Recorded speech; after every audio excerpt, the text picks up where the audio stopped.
But in ancient Japan, Buddhists of that period were a completely different animal. First off, Japanese Buddhists in the 1500s practiced their own form of Shudo, where they would have intimate relationships with their acolytes. A 17th century Japanese Buddhist scholar wrote in defense of these relationships, "Even the mountain dwellers who cut brush for fuel have learned to take pleasure in the shade of young saplings." How romantic.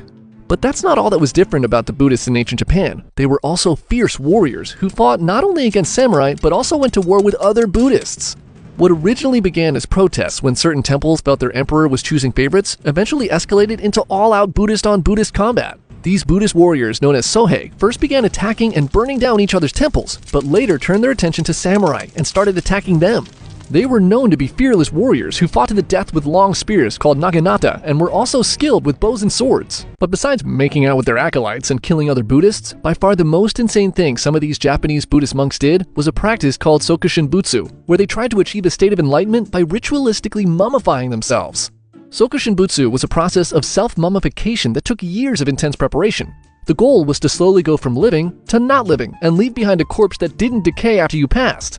If you were successful and your dead body wasn't being eaten by maggots and falling apart, you were considered to have reached enlightenment, and your mummy would be put on display as a new Buddha. The self-mummification process would begin with a special diet called mokujiki, which translates to tree eating. For 1,000 days, the monk would wander the forest eating a diet of pine needles, tree resin, and seeds. This would help him lose all the fat, muscle, and bacteria in his body to prepare for the next step.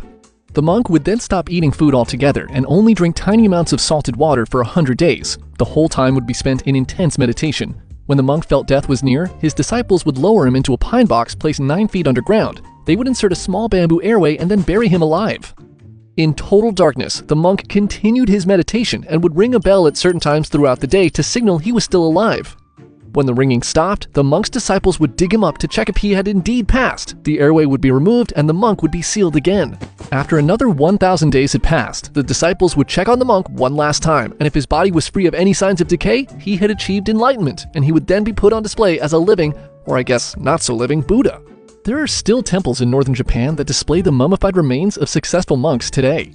Sokushinbutsu was made illegal in 1879, but one last monk named Wukai attempted it illegally in 1903.